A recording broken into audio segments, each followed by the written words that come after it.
Hey guys, tonight we will lift the veil on a hidden historical secret buried beneath the velvet and power of the Tudor court. A secret whose taste is even more bitter and repulsive than any act of treason. This is the shocking story of Anne of Cleves, the fourth wife, and the collapse of a marriage that lasted only a few months under the hand of the sick King Henry VIII. Imagine this. Not a tale of fiery betrayal or a tragic love story like those dressed up and glamorously embellished in books, but a quieter, colder, and more profound kind of cruelty where a woman's dignity is systematically destroyed, not because of any sin, but simply because she wasn't beautiful enough, and more terrifyingly, because of the feelings of revulsion she provoked in the eyes of a king who was rotting from the inside out.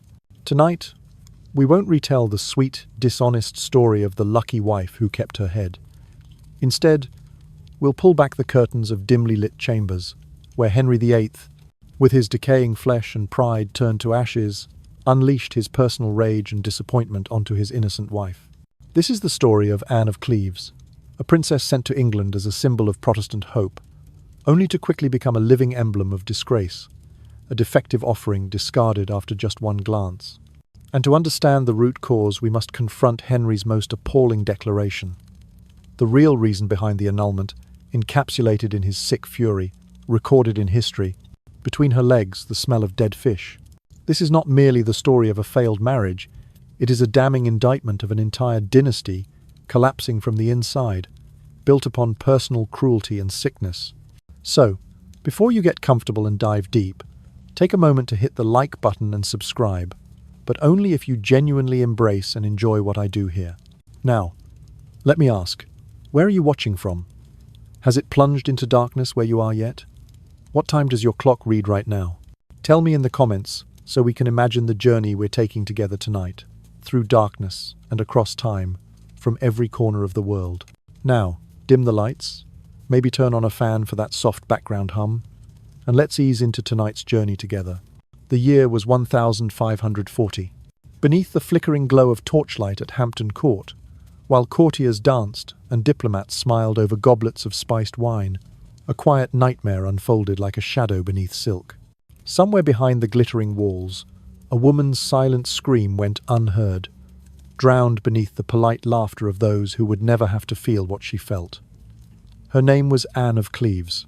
She did not know it yet, but she was marching toward disaster. A German princess from a cold land, sent across the sea as a living treaty, a peace offering meant to bind Henry VIII to the Protestant cause in Europe. That was her purpose, to exist, to be beautiful enough to inspire alliance, comforting enough to calm an anxious king, and obedient enough to never ask for anything more than she was given. She failed at only one of those things. She did not arouse his desire. Anne did not commit treason. She did not betray her vows. Her only crime was that her face, her manner, her body, everything about her failed to stir lust in a man whose own flesh had begun to rot. A king who once dazzled Europe with princely charm now stood as a monument to decay, swollen, ulcerated, and angry. By 1540, the handsome prince who jousted beneath banners of gold had long since disappeared beneath layers of infection and suspicion. The sweet-smelling oils that once adorned his limbs had been replaced by the stench of untreated wounds. His legs oozed pus through silk. His temper oozed something worse. And beneath it all, a wounded pride bled into everything around him. More horrifying still, that physical corruption became emotional poison. That shame became rage. And that rage needed a target. Anne became that target. Henry VIII could not admit his own body betrayed him. He could not confront his failing desire, his fading virility, or the nightmares that stalked him when he was left alone with the truth of what he had become. So he simply rewrote reality. He told himself that Anne's body was repulsive, not his, that Anne's presence was sterile, not his own sickness, that she was to blame. To understand how a woman could become a mirror reflecting a king's ruin, we must look back just 1 year, to 1539. By then, Henry VIII was no longer truly a man. He was a throne supported by infected bones. What he carried inside him was not power, it was disease. Medical historians today suggest that the king likely suffered from chronic osteomyelitis, a bone infection that caused excruciating pain and produced foul-smelling discharge. He limped. He sweated. His mood swung violently. His doctors, ignorant of bacteria and fearful of royal wrath, bandaged, prayed, and dosed him with opium. They did not understand that they were drugging a monster. Those closest to him learned survival strategies. Courtiers breathed with their mouths, not their noses. Servants perfected the art of never stepping too close. Foreign ambassadors noted in coded letters that the king bore the scent of corruption before he even spoke. And yet meanwhile, far from this festering palace, in a quiet court in Düsseldorf, a young woman named Anne studied. She learned English etiquette. She practiced respectful curtsies. She memorized protocols and dance steps. She had never met her future husband, but she had heard the stories. Brilliant, strong, tall, pious. She prepared to charm him. She did not know that she was walking into a slaughterhouse built of velvet and politics. She prepared herself. He did not prepare himself for the truth. Henry never wanted Anne, not truly. He wanted an idea of her, a painted illusion, a portrait crafted by Hans Holbein, sent across the sea like a baited hook. In that painting she was serene, dignified, a German rose beneath a jeweled headdress. To Henry, she was possibility, the promise of youth returning, of alliances mending, of virility restored. But Anne was not a painting, and when the truth arrived, when a living woman stepped into the frosted English air, Henry's fantasy shattered. He could not see her without seeing the truth, that he was dying from the inside out. Blame had to be placed somewhere, so he placed it on her. It all began with a portrait. Hans Holbein the Younger, master of line and shadow, had painted Anne of Cleves with the disciplined precision of German court tradition. Reserved, modest, calm, not beautiful, not repulsive, simply present, her expression unwavering, her posture composed. She was neither a temptress nor a disappointment, merely a woman of respectable bearing and plain dignity. But Henry VIII did not want dignity. He needed a fantasy, a dream strong enough to drown out the truth of his decaying flesh. He needed someone to save him, not just from political isolation, but from the rotting reminder of his own mortality. So the portrait became more than art. It became prophecy. Courtiers, terrified of the king's unpredictable rage, looked at that portrait and saw what they needed to see, or at least they pretended to. They spoke of Anne's fresh, cream-like skin, of her eyes that shine with lively intelligence. They swore her features held the promise of gentle modesty and hidden fire. They dressed her image in words woven from flattery, then delivered that tapestry to a man desperate for affirmation. Behind closed doors, Henry clung to those words. Here, at last, was something he could want. And then she arrived. On the first day of January, in the year 1540, Anne reached English soil. She was exhausted from travel, prepared, composed. She had practiced her English greetings. She had prepared her body for royal touch with layers of perfume and silk. She believed, with all the discipline of her upbringing, that she was ready. She was not, because Henry did not come to her as Henry. He came as a character from a courtly romance, disguised in plain clothes, believing his presence alone would ignite recognition and passion. This was the moment he had built in his mind. Anne, overwhelmed by his mere nearness, collapsing in awe at the sight of her king. She did not collapse. Instead, Anne stared politely at the stranger intruding into her chamber. She nodded, a hand to her chest, uncertain yet courteous, offering formal phrases of greeting. She did not blush. She did not swoon. She did not gasp in wonder. She simply acknowledged him, as one might acknowledge a messenger bearing news of arrival. In that single moment, everything shattered. Henry's expectations, years of curated ego, wrapped in fantasies of desirability, collided headfirst with reality. His face, observed closely by ambassadors, hardened. His smile vanished. To those nearby, the change was visible. It was as if frost had fallen in the span of a breath. "She is ugly," he would say later that day. The sentence landed like a blade. From anticipation to revulsion, the transformation was instantaneous. Not because Anne was hideous, but because she was not his delusion made flesh. Because she had failed, in the space of seconds, to heal his ego. Still, the wedding had to proceed. Months of diplomatic preparations, dowry negotiations, treaties built on fragile Protestant alliances, all of it carried too much weight to unravel over a bruised royal pride. So they marched forward, toward a wedding that now felt like a funeral. On the 6th day of January, 1540, Anne walked into the Chapel Royal at Greenwich. Her gown shimmered in candlelight silver thread woven with pearls, a masterpiece of German craftsmanship. She moved as she had been taught. Steady, dignified, quiet. At her side stood Henry VIII, a man no longer prince-like, but swollen with infection, wrapped in brocades that barely concealed his illness. As they stood before the altar, foreign ambassadors watched with tight jaws, sensing something was wrong. The king's mouth was pursed, the corners pulled down. His jaw clenched, his eyes cold. Anne's face remained serene, her expression a porcelain mask carved from duty and training. She did not know that her wedding day was the beginning of her undoing. That night, in the marriage bed, the final verdict on her fate would be written not in vows, but in silence. Beneath layers of embroidered linen, Henry approached her with disgust already blooming in his veins. His leg ulcers throbbed beneath bandages, leaking into sheets. His breath carried the sweetness of decay. He blamed her for the vile taste in his mouth, for the fire in his rotting bones, for his body's refusal to obey him anymore. Anne did not, and could not, understand the storm that was about to break over her head. She only saw a husband, a crown, a country to serve. She had been taught duty and she would uphold it. But in the darkness that first night, when the king turned away in silent fury, that blush of shame did not belong to her. It belonged to him. That night, Henry VIII came to her. His hands trembled. His legs throbbed beneath infected bandages.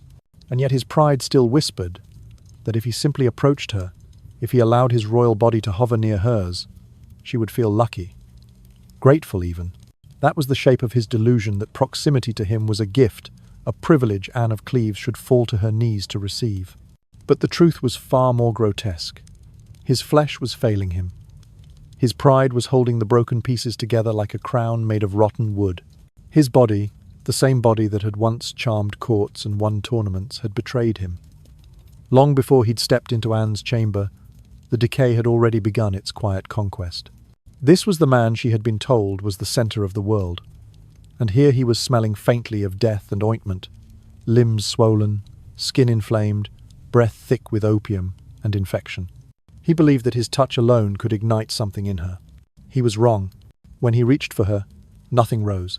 The royal body that once seemed forged from fire and ambition now lay beside her like a withering monument. There was no passion, no desire, only pain. A pain that he could not admit came from within himself, a humiliation that he refused to carry alone. He could not consummate the marriage. He lay there frustrated, sweating, breathing heavy as though from battle, and beneath that breath was not only shame, but fury. A wrath not directed inward, but outward, toward her. Anne was too thick, he said. Too dull, too foreign. She smells of something unpleasant, he whispered to his physician. Something not right. His doctors, frightened of contradicting him, nodded. His courtiers, too obedient to question the source of the accusation, repeated it softly behind unfolded fans. By morning, it was truth. One night, one failure, one whispered complaint from a king who could no longer perform a kingly act, and Anne of Cleves was transformed into living proof of a wife's failure. The morning sun rose over Greenwich, but nothing in that chamber had been renewed. Henry's disappointment metastasized into narrative. That Anne was unappealing, that her body was unworthy, that the king had done his duty, but even he could not overcome her inadequacy. He left her alone in the marriage bed, sheets still cool where her body had lain. He called for his closest advisers and delivered his verdict quietly but clearly. "There is nothing in her that moves me," he said. "I can do nothing with her." That was the start of her undoing. From that moment on, every whisper in court pointed toward her failings. The German queen with unfortunate flesh, the bride with no allure, the scent of foreign sweat clinging to her skin. No one asked questions. No one wondered if perhaps the king, the man with ulcerated legs and rotting bones, might be the source of all that misery. Anne woke the next morning and said nothing of the night before. She bathed, she dressed. She assumed her seat with calm eyes and an even voice. No one told her that Henry had already rewritten the truth. She went on with her duties, offering smiles when appropriate, nodding politely when required. And outside her chamber, the rumours grew like mould, a living accusation spreading from tongue to ear. Every smirk, every raised eyebrow was a blade cutting into her without leaving a mark. By midday, even the servants knew. The king could not perform, so the queen must be the problem. Anne, raised with discipline and restraint, had no idea what had begun. She only knew that wherever she walked, conversation shifted in her wake. That courtiers watched her from behind painted screens with narrowed eyes. That small coughs, muttered words, and the faintest sneers followed her through corridors brighter than any prison. Night after night, she lay awake alone, unaware that her legacy had been decided not by her actions, not by her choices, but by one man's decaying pride, and a lie told between whispers. She still believed she was doing well. History knew better. From that moment onward, every word, every glance became a weapon. The ladies of the English court, draped in silk and poison, began to mimic Anne's German accent behind fluttering fans. What had once been foreign charm was now parodied as something coarse, clumsy. They claimed she wore too much perfume, that her scent lingered unpleasantly in the corridors. They said she was stiff, ungraceful, as though every bow she offered was somehow a personal insult to English eyes. Every detail became a fault. Her gowns, too heavy. Her posture, too rigid. Even the way she held a fork slightly different from English custom was mocked, as if it were a scandal in itself. There was no room for dignity, no space left untouched. The quiet cruelty of the court seeped into every stone, every whispered conversation. Then came the physicians.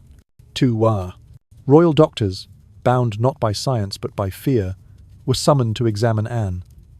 Their task was not to heal her, nor even to understand her. It was to confirm what the king had already declared, that something about her was fundamentally unappealing. So they measured her body. They noted her breasts, her hips, the texture of her skin. They wrote about inadequacies, about female deficiencies. They suggested she was unformed, perhaps childlike in constitution. They did not question the king's health. They did not mention his ulcerated legs, the persistent smell of rot beneath his garments, the opium-slowed pulse that pulsed with royal fury. The reports were filed neatly, sealed with wax, stored away to satisfy future curiosity. They would become history's proof not of truth, but of blame. Outside the palace, the venom spread faster. Satirical poems passed through taverns and printed in secret began to appear in London. They mocked the idea of German brides. They suggested that women from Cleves were frigid, humorless, better built for the stable than the bed. One ballad, preserved in fragments, claimed that no son of England could ever be moved by such cold flesh. No one dared say out loud what was actually true, that the royal body had failed, not the Queen's. Anne's public humiliation had become a performance, and the entire court was invited to participate. Everywhere she went, whispers clung to her skirts. She was greeted with stiff formality, offered correct titles, but behind every greeting was a smirk, a pause, a quiet understanding that she had become a figure of ridicule, a queen in name only, stripped of all power except the power to absorb blame. Yet through it all, Anne remained composed. Her silence, misinterpreted as dullness, was in truth a fortress. She sat through dinners, endured cold receptions, offered polite smiles as though unaware she was being slaughtered socially day by day. It did not matter. The king had spoken. The court echoed. Anne of Cleves, the Protestant bride, the diplomatic jewel, had been reduced to myth, a living caricature of foreign inadequacy, a woman whose usefulness was spent the moment Henry's desire failed to spark. No one asked if she cried at night, if her home felt like a prison, if she understood the words being spoken about her, even when they thought she did not. She did. What she did not yet know was that all of this, the rumours, the false medical entries, the mocking poems, were not attacks on her. They were shields, constructs, defences built to protect a king who could not bear to face the end of his own power. By turning Anne into the problem, Henry remained, if only in his own mind, a man untouched by ruin. History would record that failure as hers. Anne would carry that stain across centuries. Not as a sinner, not as a traitor, but as a woman who dared to enter a room where a man's pride had already begun to rot. No one ever wrote poetry about that truth. No one sang songs for the queen who bore the weight of a king's failing flesh. But on some nights, when the torches dimmed and every whisper finally fell silent, Anne of Cleves might have allowed herself to feel it. The slow, invisible drowning of a woman being turned into a myth built from someone else's decay. And she, still breathing, still dignified, was left to wear it like a crown made of smoke. Then Catherine Howard appeared, a girl of 15, perhaps 16 years of age, young, sweet-faced, untested by pain. She arrived like a breath of fresh English air, and most importantly, she was everything Anne was not. She was English. Anne was foreign. The contrast was immediate and cruel. When Catherine entered a room, the king's mouth finally remembered how to smile. His eyes, so often clouded with rot and disappointment, seemed to clear. He watched Catherine move, watched her blush when he spoke, watched her stumble over small courtesies with the clumsy thrill of youth.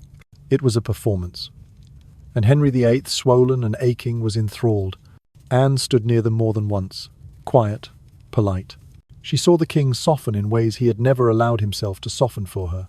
She saw ministers exchange glances, saw the corners of courtly mouths curl in rehearsed amusement as Catherine giggled at something the king said, as if he still possessed charm. Anne did as she had always done. She smiled. She bowed her head in agreement when asked. She offered gentle praise to the girl who would become her downfall. What she held in her chest was a burning she could never speak aloud. Her marriage, if one could call it that, had become a stage show of public rejection. She was not being cast aside with cruelty. That might have been merciful. Instead, she was being unmade with precision, slowly, politely.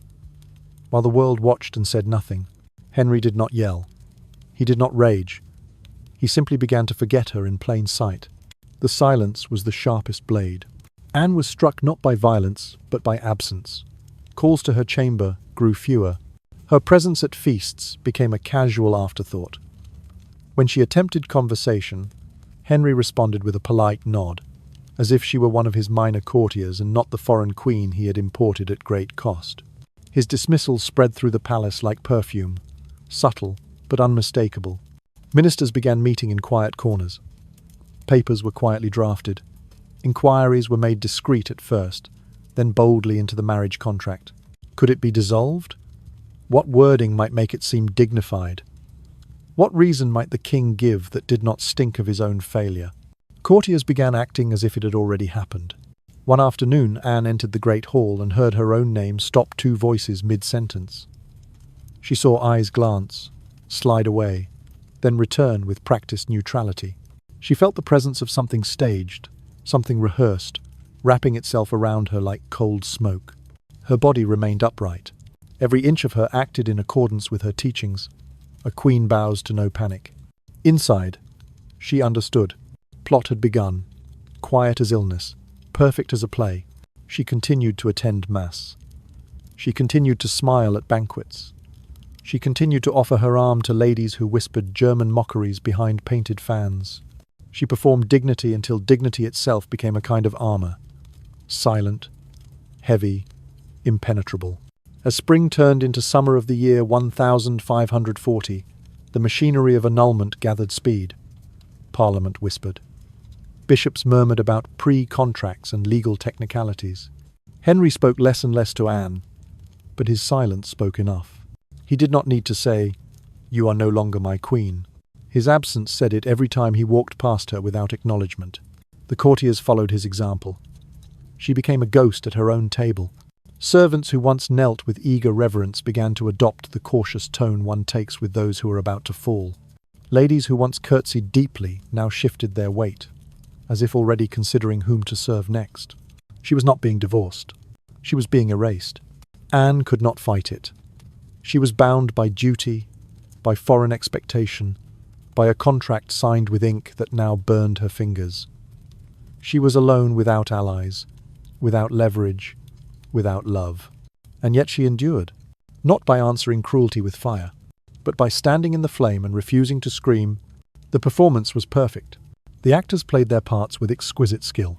Anne stood at centre stage, draped in royal velvet, and could do nothing but look out at an audience of predators and pretend she did not understand the lines being spoken all around her. That was her brilliance. That was her mistake. In this world, silence was not protection. It was sentence. While Anne endured her humiliations in silence, the world beyond the palace walls did not sleep.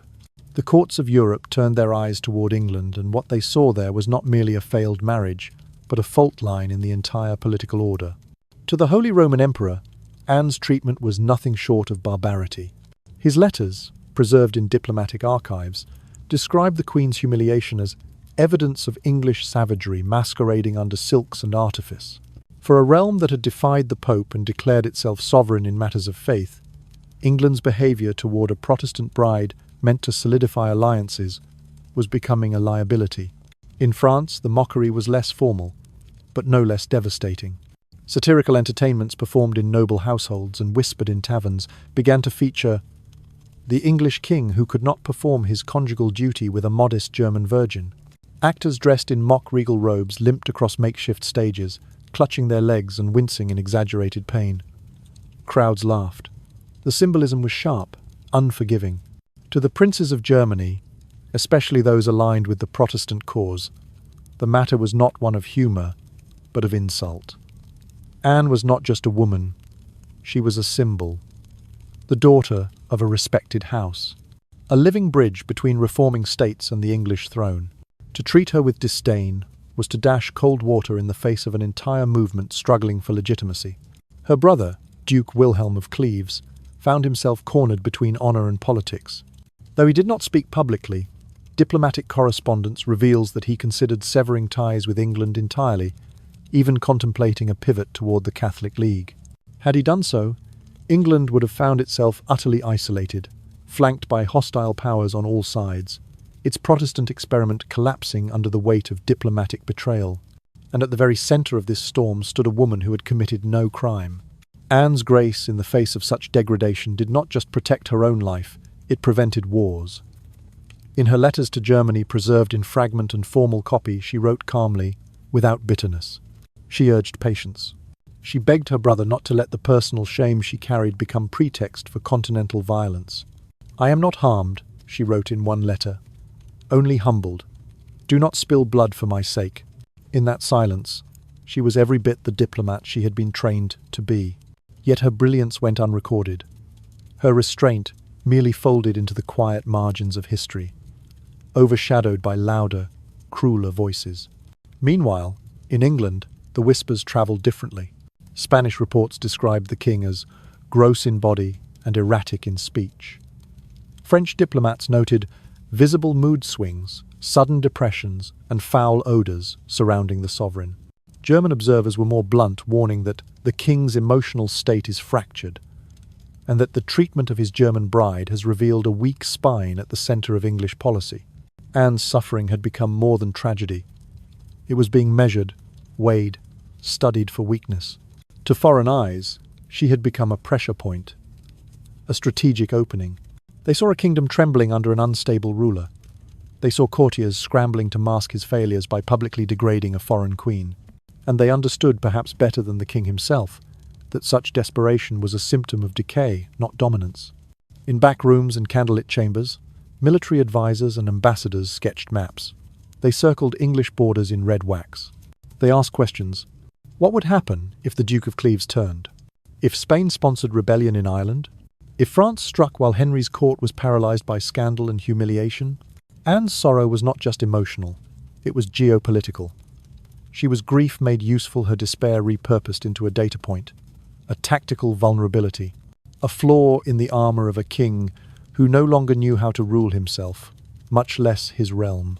And still, no one inside the palace spoke to her. They let her take each breath in silence, unaware that her bruised heart now beat in time with war drums across Europe, that her pain had become charted and measured by men who might decide in a moment to use it as a spark to burn England to the ground. She remained still. The world watched. The king did nothing. The seeds were planted. The ground began to shift beneath everyone's feet.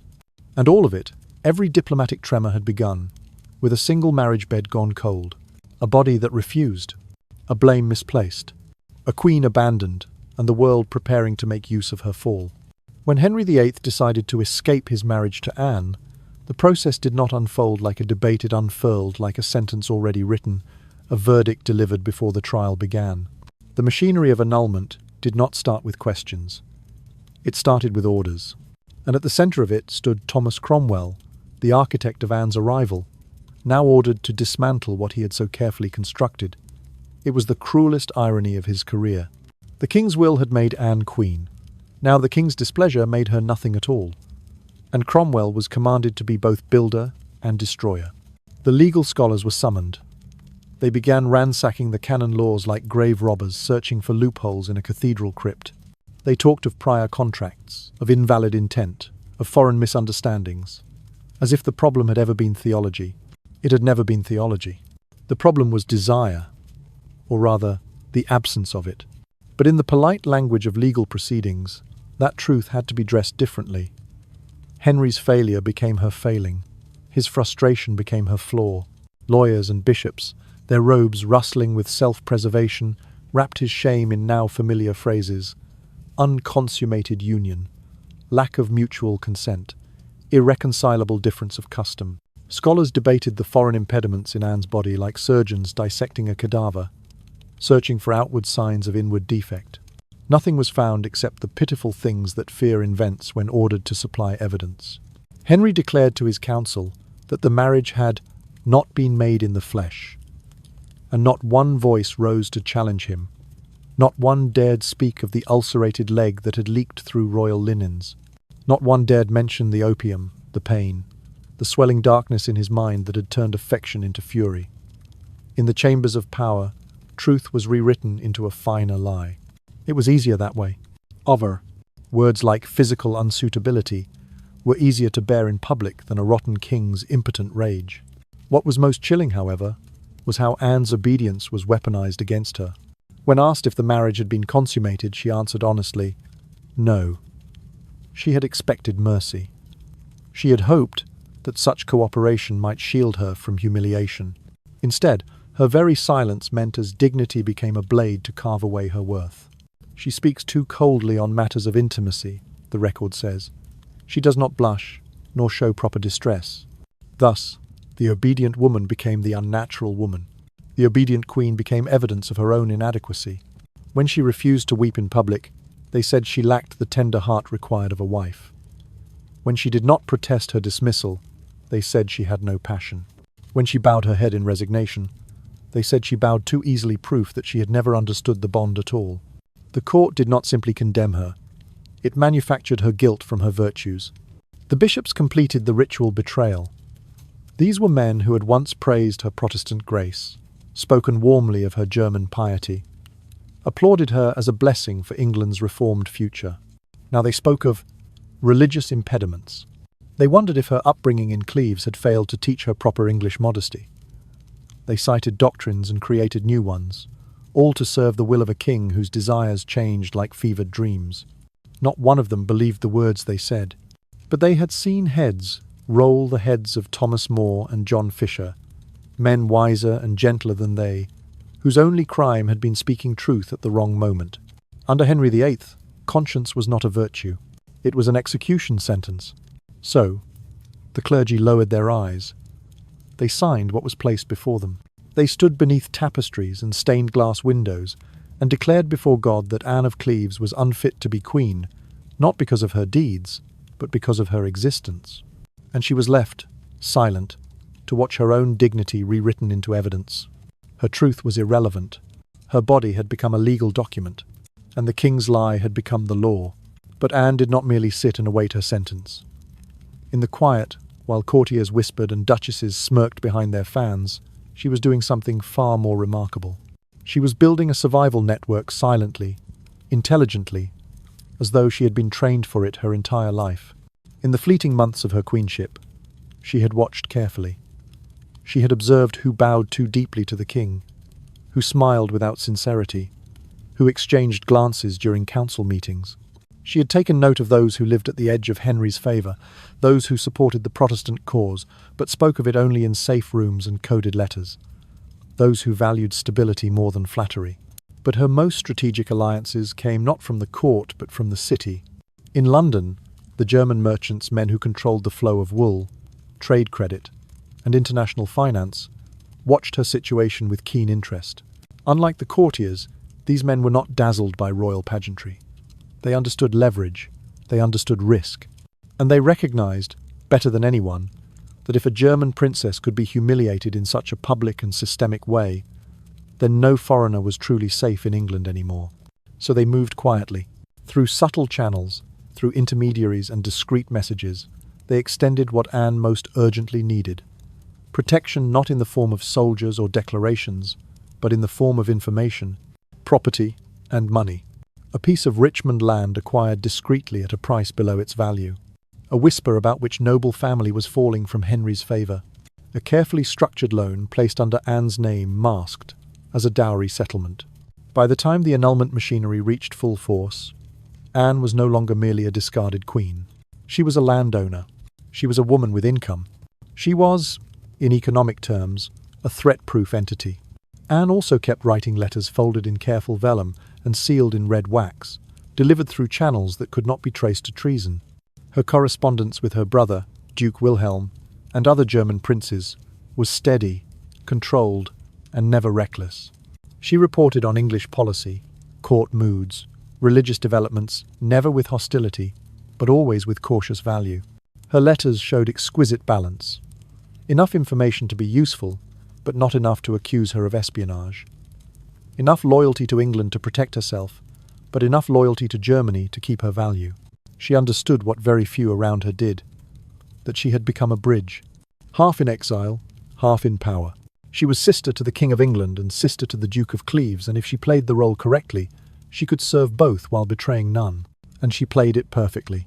The years ahead would prove this. For when she was finally removed as queen and rebranded as the king's sister, Anne was sent to Richmond Palace, a place that Henry imagined benign and isolating. He imagined incorrectly. Richmond became the quiet embassy of German interests in England, without banner or official crest. Merchants came under the pretext of delivering goods. Scholars came to share their writings. Refugees, Protestant men and women fleeing Catholic persecution in Europe, came in the night, were fed quietly, and given names of families to approach for shelter. Anne never declared herself leader of anything. She never issued proclamations or built armies. But through gifts, food, letters, and names spoken in trust, she did more to build cross-continental Protestant goodwill than any loud reformer kneeling at the court's feet. This invisible work granted her something the court never saw coming: influence. Not the fragile influence of a queen dependent on her husband's mood, but the quiet influence of someone who could move money, information, and people without permission. She was exiled, yes, but she was never powerless. She built her independence like a castle of whisper and ink. One letter, one favour, one carefully signed agreement at a time. And by the time the furnace of politics moved to consume someone else, Anne was already gone from the table. She had become something new, not queen, not exile, something far more durable, a force of her own making, untouchable by royal whim, protected by network, and equipped with knowledge that no crown could take away. As the machinery of annulment reached its final turning, the terms laid out for Anne were in a twisted way surprisingly generous, especially compared to what Henry VIII had done to other women who once shared his table, his bed, or his name. Anne would not be imprisoned like Catherine of Aragon, writing letters into the void while her health decayed in cold stone halls. She would not be dragged to the scaffold like Anne Boleyn, her neck offered to an executioner who prayed for a clean stroke. She would not vanish in disgrace, or be forced into exile, or live under the shadow of guards assigned to watch her die quietly. No, Anne of Cleves was to be reshaped, not destroyed. She would become, in the language of the official decree, the sister of the king. Not queen, not wife, sister. She would receive lands estates in Richmond, Hever, and beyond. She would be granted income large enough to support a noble household. She would be welcomed at court celebrations, allowed to wear silks and gold, allowed to dance, to feast, to exist so long as she never challenged the annulment. The conditions were simple: and cruelly elegant. Anne had to kneel before the world and declare that she was still a virgin, that her marriage to Henry had never truly existed, that she held no resentment, that she accepted the king's decision as an act of divine correctness rather than personal whim. She had to put her signature beneath statements that declared she was unfit to be the wife of Henry VIII, not because she had sinned, but because she had failed to inspire desire in a decaying body that blamed others for its ruin. Every line she signed was a blade, but it was also a key. With each concession, with each written humiliation, she unlocked the door to her own survival. The signing ceremony was draped in velvet and flattery. Courtiers spoke of her wisdom, of her gentle spirit, of her rare humility, as though surrender were a virtue, as though silence were grace. She was praised for being calm. She was praised for being reasonable. She was praised in soft tones for not being Anne Boleyn. Even as they smiled and praised her, the documents recorded with icy precision the official story that Anne was unsuitable, that she lacked the natural capacity for queenship, that she had failed to inspire marital affection in a king whose body had long since turned against itself. It was violence without blood, an execution of reputation carried out with ink. Foreign ambassadors watched the proceedings in horrified silence. Representatives from Spain, France, and the German states understood the deeper truth instantly. If a foreign princess could be crowned, dethroned, and transformed into a decorative sister through mere words, then no treaty with England was ever stable. No promise was safe. No alliance could stand when a king's pleasure mattered more than any written contract. On that day, more than Anne's dignity was signed away. European sovereignty shivered, and yet Anne bowed her head and signed. Not because she was fragile, not because she lacked pride, but because she had learned the lesson carved into the lives of queens before her. To resist Henry VIII was to die. Catherine of Aragon had resisted and wasted away in exile, stripped even of the right to call herself queen. Anne Boleyn had resisted and was granted one final French sword stroke as her reward. Even Thomas Cromwell, who had engineered this very marriage, was about to learn what happens to men who disappoint Henry too well. So Anne bowed. She placed her name beneath the lies, and in doing so, she lived. Later, when all was finished and every wax seal pressed, she rose from the table with calm eyes and left the chambers where they had rewritten her existence. They believed they had unmade her. They were mistaken. She had slipped silent and untouched into a realm where Henry's power could not reach, a life of her own choosing. And the king, in all his vaunted strength, would never again be able to touch her without her consent. On the 9th day of July in the year 1540, Parliament officially annulled the marriage. The ink had hardly dried when the wheel of fate spun wildly, crushing one life while elevating another. On that same day, Thomas Cromwell, once the most powerful man in England besides the king himself, was marched to Tower Hill and beheaded as a traitor. The architect of the Cleves alliance died under the executioner's axe, his fall as swift as it was absolute. His masterwork undone, his service recast as betrayal. In one brutal morning, Henry severed the past and prepared to step into a new future. For as Cromwell's head fell, the king married Catherine Howard, a girl so young, so bright, so pliable that she seemed a rebuke to everything Anne had ever been. There was no mourning, no pause, only substitution. The old wife stripped of title, the old counsellor stripped of life, the new bride installed before the echoes had died. It was not just ruthlessness, it was a declaration. Those who please the king live. Those who disappoint him die. That was the whole creed of Henry VIII. Anne, no longer queen, was expected to appear at court, not as sovereign, not even as witness, but as a compliant guest. She was expected to smile and offer congratulations to the girl who had taken her place in bed and throne. There was nothing subtle in the cruelty, nothing accidental. It was the final wound to her pride. But Anne came. She curtsied.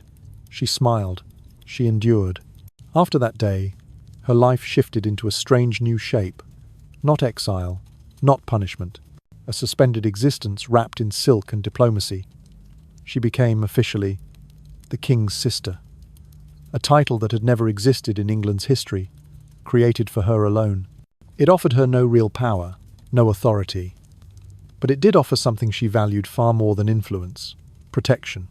As the king's sister, she was granted estates, Richmond, Hever, Bletchingley, and others. She was guaranteed income, servants, honour guards. She was assigned a formal place at royal ceremonies, always high enough to command respect, but never so close as to threaten. She lived quietly. She smiled publicly. She committed no errors. And by doing so, she preserved her life, while others continued to fall. Her freedom had been purchased with her pride. Yet, in the cold arithmetic of Henry's world, it was one of the shrewdest bargains any woman ever made. While Catherine of Aragon had died in isolation, stripped of title and dignity, while Anne Boleyn had been accused, condemned, and decapitated, while Jane Seymour had died in childbirth, and Catherine Howard would soon be cut down for sins she never understood, Anne walked away, unbroken, alive, a phantom queen, wrapped in a cloak of ceremonial affection and practical distance. She had no throne, but she had her lands, her income, her network, her quiet power detached from the king's rages, safe beneath the strange shield of siblinghood. History does not always reward the proud. Sometimes it is the bowed head that survives the blade. And on that summer day when Cromwell's corpse cooled and Catherine Howard was led to the marriage bed, Anne of Cleves, silent, watching, unseen, understood more clearly than any of them what it meant to live under Henry VIII. It was not the glorious crown that ensured survival. It was knowing when to let it go. In that understanding, she became the rarest thing in the Tudor court. Not a martyr, not a lover, a survivor. Anne was no longer queen, but she was not exiled either. She moved through the palace of power like a ghost in royal garments, present, yet untouchable. The title the king's sister was a mask, a beautiful gold-lacquered shield. Behind it, she slipped into a kind of freedom no other queen of Henry's had ever known. There were no more nights spent beside a man whose body groaned and festered under the weight of its own decay. No more demands that she soothe the ego of a king who could no longer conquer even his own reflection. No more court eyes watching her. Every nod, every breath, every cautious smile. Instead, she had something entirely different. Land, income, control, a quiet, honest kind of power. She made her home at Richmond, at Hever, in country estates surrounded by green English fields and slow rivers. She filled her household with familiar comforts, tapestries from Cleves, linen of German weave, horses and falcons for hunting, musicians who played both English ballads and the steady, thoughtful music of her homeland. And in that space, Anne of Cleves reinvented herself. She had been raised not merely as a princess, but as a woman trained to manage estates, resolve accounts, oversee harvests, and judge disputes. These were skills that had been invisible when she stood on a throne beside a sickly king, but they revealed themselves now, steady and sharp. She examined her holdings with eyes like a ledger. The farms around Richmond produced grain and flax. She introduced new techniques she had seen used in the Rhineland, crop rotation, drainage channels, more efficient milling. She leased lands to tenants with terms that balanced income with long-term stability. She kept careful records, names, harvest totals, rents paid on time, repairs made on schedule. In the account books that still survive, her handwriting is small, neat, precise. No lavish personal expenses, no vanity projects. But one line appears over and over: to be given, provision for the workers' children, provision for the infirm. A quiet note of humanity rare in England at the time, where tenants were often seen as numbers to extract, not people to sustain. Her estates grew prosperous. The people who worked them spoke well of her. Anne, who had once been mocked as the unwanted wife, became something new, a competent landowner, respected, reliable, wise. Outlasting Henry's court was not simply luck, it was skill, born of a patient mind that saw beyond the shallow power of titles. While Thomas Cromwell had fallen to the axe, while Catherine Howard stood on the edge of a pyre that she could not yet see, Anne hunted through the woods of Richmond. She rode beneath English oaks, laughing softly with German companions. She sat in candlelit chambers drinking wine from home, speaking her native tongue without fear, watching the moon rise over her own quiet realm. She slept in her own bed, in her own house, beneath clean linens that smelled of lavender, not infection. In court, they called her contented, mild, graceful in defeat. They misunderstood. Anne had not been defeated. She had endured. And endurance was victory in a world where queens were burned alive by rumour and rumour alone. The peace she found was not indulgence. It was a weapon, a modest, resilient fortress of daily rituals and financial security. A throne she had built for herself, one careful decision at a time. She paid her servants well. She sent gifts to her brother's court. She welcomed scholars and reformers and merchants to her dinner table. But she never stepped too far, never raised her voice in Parliament, never interfered in Henry's new marriage, never once spoke publicly about the annulment, not even years later. It was brilliant. She removed herself from the king's battlefield without appearing to run. She survived the collapse of her own marriage without inciting war or scandal. She wielded silence like the sharpest mind in the room. As the years turned and the fates of her successors played out in blood and ash, people began to notice the quiet truth. Anne of Cleves was still alive, breathing, untouched, not withering in exile, not praying for death, but cultivating land, reading books, eating well, and watching the seasons turn on property that she owned in her own name. They called her the harmless one. They called her lucky. But look closely. That was not luck. That was design. That was the careful, delicate triumph of a woman who understood exactly how much to bow and never bowed an inch more than necessary. In a court where queens died for their pride, she built her freedom from the art of restraint. The world called it peace. But for Anne, it was victory. No one seemed to notice that, in silence, Anne was quietly building something historians today might call a soft empire, a power that required no crown, an authority that required no throne, influence woven not from titles, but from survival. She kept her web intact, almost invisible, but everywhere.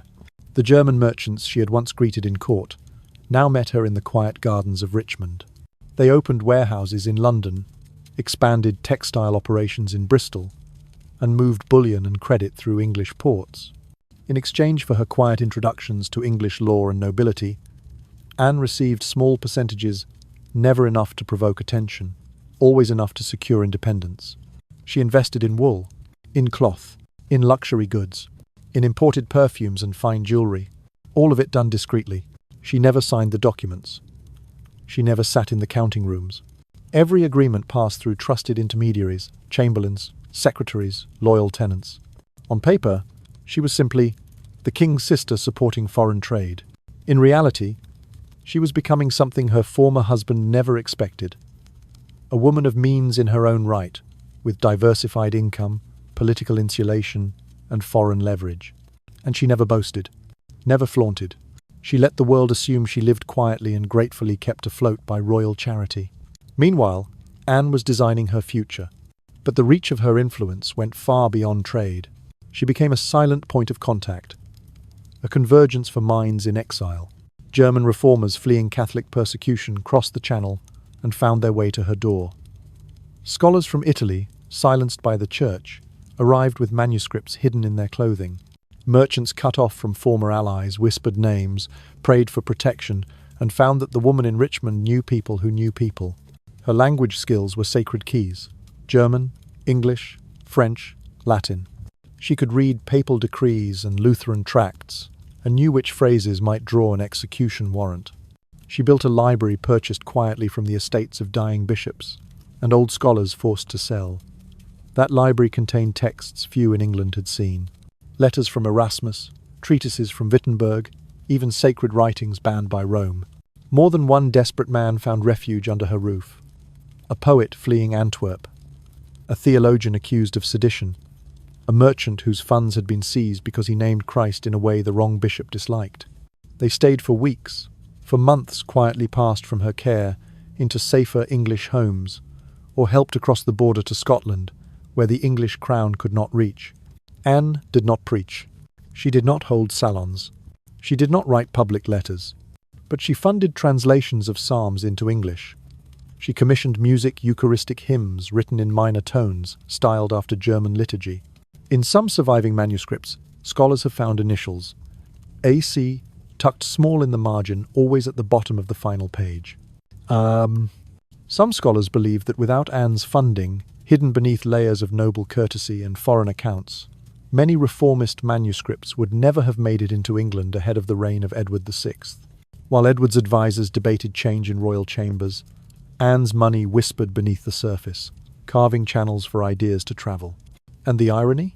When modern historians list the great names of the Protestant Reformation in England, Cranmer, Somerset, Latimer, Ridley Anne of Cleves does not appear. On parchment, she is little more than the annulment that ended well, the woman who survived by bowing, the lucky bride with a title and a pension. Few realize that beneath the silken silence of that title lay something extraordinary, a personal network of trade, literacy, and influence that stretched from London to Cleves to Strasbourg, a web spun by a woman everyone else believed had given up.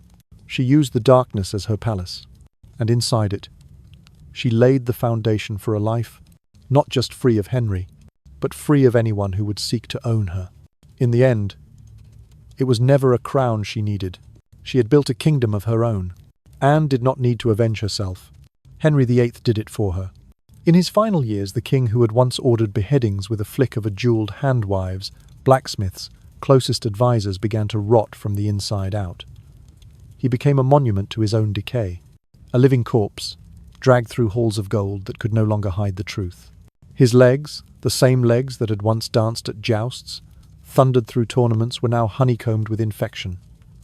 The poison had reached the bone. Every step was agony. Every breath carried the stink of death. Servants folded linen soaked in herbs and rosewater, pressing it over their noses to survive the stench.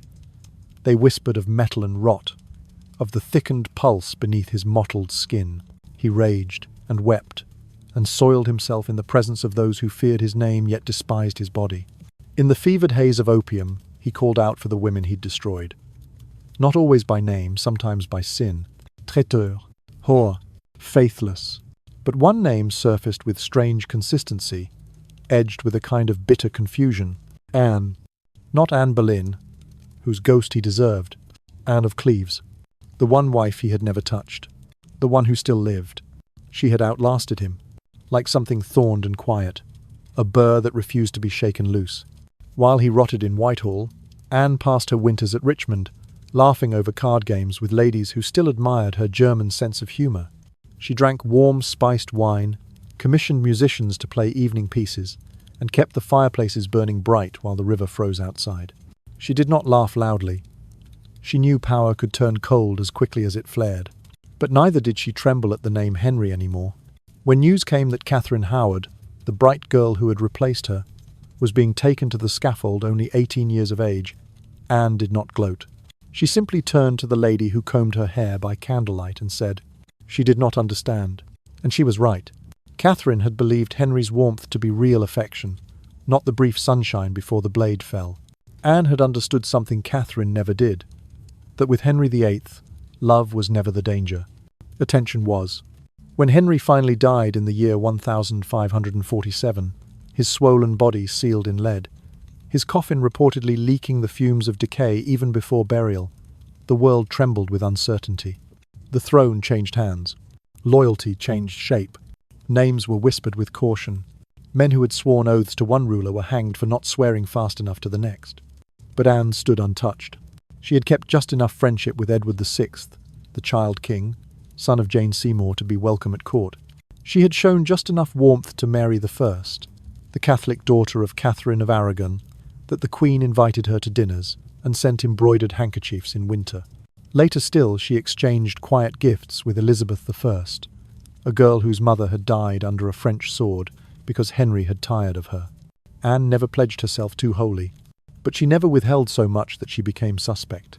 She nodded at the right times, answered with honest words, but never full ones. She held no sharp opinions about Protestants or Catholics. She understood that extremes were where death lived. In a realm where men died for a single sentence spoken in the wrong chamber, Anne walked the wire without ever falling. She became the oddity in Tudor history, the one who lived not by accident, but by reading the room with perfect clarity. She became a master, not of loyalty, not of love, but of balance. And in a kingdom where even crowns were dangerous to wear, that was the greatest skill of all. Anne lived for 10 more years after Henry's death. while the king's corpse swelled inside its lead coffin so bloated with decay that it burst open at Windsor, Anne walked the grounds of Richmond, breathing deep the English summer air. She collected rents from her estates. She studied wool prices and lent money to merchants. She wrote occasional letters to her brother in Germany, cordial, measured, written in the same restrained hand that had once signed away her crown. No one summoned her back to court. No council demanded her presence for a show of loyalty. She was not asked to smile behind throne seats or provide commentary on the politics of the day. She was free, free as no queen before her had ever been. And in that quiet space, that narrow sliver of autonomy, Anne thrived. Her household accounts from those years show curious details. German musicians employed permanently at Richmond, expenditures for tapestries and flowers, donations to churches and schools in Surrey, and always a line marked for the poor upon this estate, evidence that she remembered what it meant to be powerless and chose to govern differently. While England shuddered through regency councils, religious reversals, executions and uprisings, Anne of Cleves maintained her silent dominion untouched. She watched Edward VI grow frail and die young. She watched Mary I restore Catholic Mass at Westminster. She watched men burn for their beliefs, then watched others rise because their beliefs had become fashionable. She took no sides. She was too wise for that. And so, when she died in the summer of the year 1557, she did so not in exile or disgrace, but as an honoured noblewoman, respected by all factions and hated by none. Her burial was a quiet miracle. Anne of Cleves, the foreign wife rejected and erased, was laid to rest in Westminster Abbey, that sacred vault where kings and queens sleep beneath stone effigies, where saints and statesmen rest in carved marble. No divorced queen had ever been granted such a resting place. But Anne was different. She had transcended the script given to her. The funeral was not grand, not wrapped in roaring trumpets or vacant pageantry, but it was attended by ambassadors, noblemen, quiet courtiers who once watched her humiliation and now bowed over her coffin with something like reverence and perhaps a trace of unease. In death, she had become something greater than the title denied to her in life. A strategist, a survivor, a woman who had kept her dignity intact in a world that devoured dignity for sport. Anne won the game without drawing blood. There were no heads on spikes, no whispered accusations of treason, no chapters in history books that called her foolish, or mad, or wicked. She did not wear a crown at the end. She did not need to. She had lived. In a century where women were tried by desire, traded for politics, and broken by kings, she lived. Her story stands quietly, unmoving, beneath the high Gothic arches of Westminster, among marble kings and stone angels. She does not need statues. She does not need songs. Her epitaph can be written in a single line that history nearly failed to see. She survived a Tudor king and built a life no one could take from her. For centuries, Anne was spoken of in whispers laced with mockery. The ugly wife, the unattractive foreigner, the lucky one who kept her head. That was the story that survived a convenient, shallow myth. But when history finally stopped parroting Henry's version of events and began to examine the truth, something shifted. The lie split open. Anne was never ugly. Anne was never foul-smelling. Modern medical historians now understand what the chroniclers of that time dared not suggest. It was not Anne's body that stank of rot. It was Henry VIII's. Historians now believe the king suffered from osteomyelitis, a severe bone infection. His leg ulcers wept constantly, leaking blood and pus. The stench was so overpowering that courtiers learned to breathe through their mouths in his presence. It was Henry's own flesh, not Anne's, that carried the scent of decay. And yet, in his fevered pride, he claimed the opposite. He projected the horror of his own body onto hers. Anne was not too thick. Anne was not unappealing. She was simply the nearest mirror, when the king could no longer look into his own. That was the grotesque truth of the accusation. Not evidence, not justice, just a diseased ego shielding itself with cruelty. Anne did not fail to be queen. She escaped the executioner's block. She outmaneuvered a monarch whose favourite weapon was public humiliation. She turned silence into armour. And while Henry, the king of broken wives, the architect of so many beheadings, rotted from within his own coffin, she lived. She lived. She wore the shame he intended for her, like a cloak turned inside out, rough side inward, silk side exposed. She accepted public humiliation. She bent, but she never broke. She let the world believe she was harmless, and in that belief, she found room to move, to build, to endure, and in the end, she won. Her bones rest in Westminster Abbey within the same stone labyrinth where kings, queens, warriors, and statesmen vanish under marble flags. Anne lies there, quietly victorious. Not as Henry's wife, not as Henry's mistake, but as something Henry could never have imagined. A woman history would someday recognize as the one who defeated him without ever lifting a sword. A queen, not by title but by endurance. Look at her legacy now. Not a martyr, not a footnote, a silent strategist who watched a tyrant die in the wreckage of his own appetites. A patient mind who saw the monster consume itself. She was never the lucky wife.